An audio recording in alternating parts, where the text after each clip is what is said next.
Hello and welcome to career talk by Shubham Pathak. और आज हम लोग मैट्रिसेस में अपना नेक्स्ट लेक्चर शुरू कर रहे हैं। पिछले लेक्चर में हम लोगों ने बात करी थी आइडेंटिटी मैट्रिक्स तक डेफिनेशंस। आज हम उसी में आगे कंटिन्यू करेंगे, ठीक है। और तो उसके बाद आती है आपकी सिमेट्रिक मैट्रिक्स। सिमेट्रिक मैट्रिक्स, ठीक है। सिमेट्रिक मैट्रिक्स आपको बता दिया था कल क्या होता है। तो देखिए, सिमेट्रिक मैट्रिक्स हमेशा स्क्वायर मैट्रिक्स होती है, स्क्वायर मैट्रिक्स, ठीक है। स्क्वायर मैट्रिक्स में अगर आपके आई और जे एलिमेंट्स इक्वल हों तो सिमेट्रिक मैट्रिक्स बनता है। जैसे कि मैं आपको समझाता हूँ। देखिए, ए आई जे ये एलिमेंट्स होते हैं मैट्रिक्स के, ये मैं आपको बता चुका हूँ। जिसमें आई की वैल्यू जाती है आपकी 1 से लेकर के n तक, और जे की वैल्यू जाती है 1 से लेकर के m तक, ठीक है। ये रिप्रेजेंट करता है किसी भी जनरल मैट्रिक्स को। तो आपका कोई स्क्वायर मैट्रिक्स है जिसमें ये आपका डायगोनल हो जाएगा। एक मान लीजिए 3/3 का स्क्वायर मैट्रिक्स ले लेते हैं अपन, ठीक है। फिर 3/3 का स्क्वायर मैट्रिक्स हो गया। यहाँ पर आप x y z रख दीजिए, ठीक है।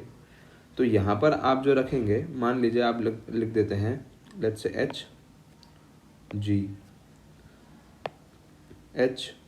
g और f, ठीक है। तो जब आप इसको आप इसको चेंज करेंगे, मतलब आप चेक करिए, देखिए क्या है, ये क्या है A11, ठीक है। कलर चेंज कर लेता हूँ। ये A11 है, ये A12, ये A21, ये A31, A13, A23, A32, ठीक है। अब आप इनको चेंज करिए, यानी जो AIJ है वो अगर AJI के बराबर है, चेक करिए, तो ये सही होगा। यानी A12 is equal to A21, A23 is equal to A32, A31 is equal to A13। ये तीन रहेंगे, क्योंकि ये A11, A22 और A33 तो सेम ही है, इसमें तो कुछ आएगा नहीं चेंज। तो आप चेक करेंगे कि AHG है, XHG है, फिर आपका HYF है, फिर GFZ है, ये सेम है। तो इसको बोलेंगे हम सिमेट्रिक मैट्रिक्स, ठीक है। सिमेट्रिक मैट्रिक्स, ये बात हो गई। अगली बात करते हैं, ठीक है। इसमें आती है skew symmetric. Skew symmetric matrix. Skew symmetric matrix में आपका जो AIJ है वो माइनस ऑफ AJI बनेगा। यानी मैग्नीट्यूड में तो दोनों बराबर होंगे, इक्वल इन मैग्नीट्यूड, ठीक है, but opposite in sign,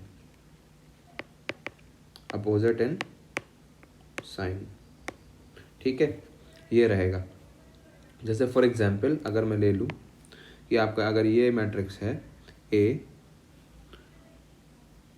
B C minus H minus G minus F H G F, ठीक है। तो आप चेक करेंगे कि ये दोनों बराबर हैं लेकिन अपोजिट साइन, ये दोनों भी अपोजिट साइन, ये दोनों भी अपोजिट साइन, ठीक है। तो इस चीज़ को बोला जाता है, जब चेंज करते हैं ना आप रो को कॉलम में, दैट इज कॉल्ड ट्रांसपोज।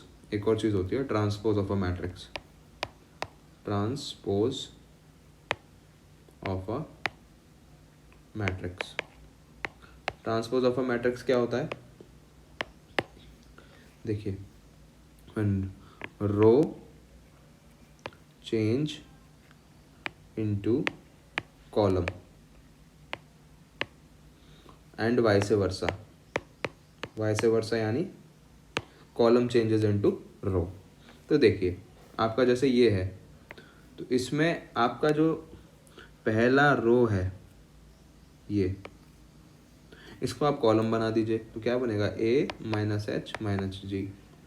जो दूसरा रो है उसको दूसरा कॉलम बना दीजिए, यानी H B माइनस F। और जो तीसरा रो है उसको तीसरा कॉलम बना दीजिए, G F C। ये हो गया। तो आप देखेंगे कि ये नंबर जो था f, ये माइनस एफ की जगह पर आ गया, माइनस जी की जगह पर आ गया, माइनस एच की जगह पर आ गया। इसको अगर ये वाला मैट्रिक्स मेरा अगर ए था तो इसको बोला जाएगा ए ट्रांसपोज। ट्रांसपोज में टी लगा देते हैं या फिर डैश भी यूज़ करते हैं, तो ये ट्रांसपोज हो जाएगा इसका। तो ये ट्रांसपोज ऑफ अ मैट्रिक्स हो गया। ठीक है, तो अगर अपन कंडीशन देखें तो सिमेट्रिक मैट्रिक्स में क्या बना,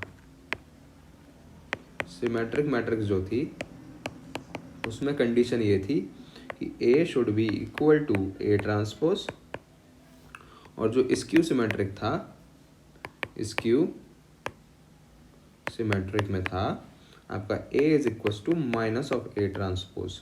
ठीक है, ये दो कंडीशंस आपकी हो गई। Next, transpose of a matrix आपको समझ में आएगी। बाकी फिर बहुत सी मैट्रिक्स होती हैं, ट्रायंगुलर मैट्रिक्स भी होती है, लेकिन मैं सिर्फ इंपॉर्टेंट डिस्कस करूँगा। अगर आपको कोई भी बहुत ही स्मॉल मैट्रिक्स जो होती हैं, बहुत ही तरह की होती हैं, उनका ज़्यादा टेंशन लेने की ज़रूरत नहीं, कभी आएगा तो पढ़ लेंगे अपन, बीच में अगर कभी ज़रूरत पड़ेगी क्वेश्चन में तो पढ़ लेंगे। इम्पॉर्टेंट की बात अपन पहले कर लेते हैं। ऑर्थोगोनल, इसका क्वेश्चंस में काफ़ी यूज़ होता है, इसलिए ऑर्थोगोनल मैट्रिक्स को ध्यान से देखेंगे और याद भी कर लेंगे। डेफिनेशंस हैं अभी सिर्फ, ठीक है, इस क्लास में सिर्फ डेफिनेशंस ही हैं। तो एक ये ऐसा स्क्वायर मैट्रिक्स होगा, ये भी स्क्वायर मैट्रिक्स है, it is a square matrix. ठीक है, ये स्क्वायर मैट्रिक्स है जिसमें जो आपका ए मतलब जो आपका मैट्रिक्स है और जो उसका ट्रांसपोज है, अगर उसका आप मल्टीप्लाई कर दें, ठीक है, तो यूनिटी मैट्रिक्स जनरेट हो जाना चाहिए। यानी इफ मैट्रिक्स इज ए तो इसका ट्रांसपोज होगा ए ट्रांसपोज। तो if A into A transpose is equal to identity matrix बन जाए, then that matrix is orthogonal matrix. तो ए को ऑर्थोगोनल मैट्रिक्स कहा जाएगा। ठीक है, अच्छा, इसमें एक और चीज़ आपको ध्यान रखनी है कि जो आपकी ए मैट्रिक्स है वो सिंगुलर नहीं होनी चाहिए, यानी उसका जो डिटर्मिनेंट है वो ज़ीरो नहीं होना चाहिए। डिटर्मिनेंट कैसे निकालते हैं, आई विल टेल यू, मैं बताऊंगा आपको। ठीक है, तो ये मल्टीप्लाई कैसे किया जाता है ये भी मैं आपको सिखाऊंगा अभी। बस आप इतना भी याद रखिए कि A into A transpose is equal to I, यानी आइडेंटिटी मैट्रिक्स होना चाहिए। आइडेंटिटी मैट्रिक्स मैंने आपको बताया क्या मैट्रिक्स होता है, एक ऐसा स्क्वायर मैट्रिक्स होगा जिसमें इसके डायगोनल एलिमेंट्स 1 होते हैं और बाकी के नॉन डायगोनल एलिमेंट्स 0 होते हैं। ठीक है, अब देखिए कॉन्जुगेट ऑफ मैट्रिक्स एक हर्शियन मैट्रिक्स होती है। ठीक है, हर्शियन मैट्रिक्स, हर्मिशियन मैट्रिक्स। ठीक है, हर्मिशियन मैट्रिक्स क्या होती है, इसमें बेसिकली आपके कॉन्जुगेट्स आ जाते हैं। तो सबसे पहले अपन देखेंगे इसमें कॉन्जुगेट कैसे निकालते हैं किसी मैट्रिक्स का। Conjugate of matrix, conjugate of matrix निकालने के लिए आपको हर एलिमेंट का take conjugate of each element,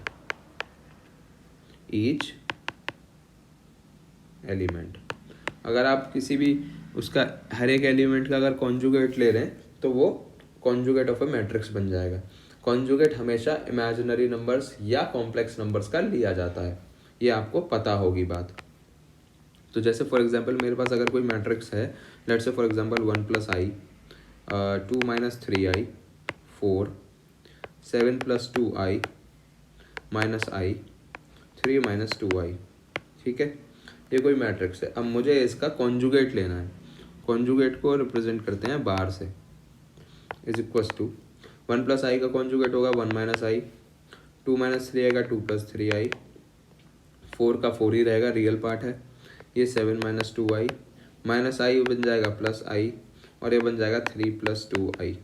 ठीक है, ये ए बार हो गया कि नहीं हो गया, ये ए बार हो गया आपका। इसको कहते हैं कॉन्जुगेट ऑफ अ मैट्रिक्स। ठीक है, अब देखिए कि यदि if A equals to A conjugate हो जाए, ठीक है, A equals to A conjugate हो जाए तो आपका बन जाएगा वो हर्मिशियन मैट्रिक्स, ठीक है, वो आपका हर्मिशियन मैट्रिक्स बन जाएगा। लेकिन इसमें आपको एक और चीज़ करनी पड़ेगी, वो ये है कि आप इसका पहले लेंगे ट्रांसपोज, ठीक है, ए बराबर ए कॉन्जुगेट का ट्रांसपोज, यानी आपके पास ए मैट्रिक्स रहेगा, उसका आप पहले कॉन्जुगेट निकालिए, फिर उसका ट्रांसपोज लीजिए, और अगर ये ए के बराबर आ जाएगा तो इसको बोलेंगे हम हर्मिशियन मैट्रिक्स, हर्मिशियन मैट्रिक्स, ठीक है।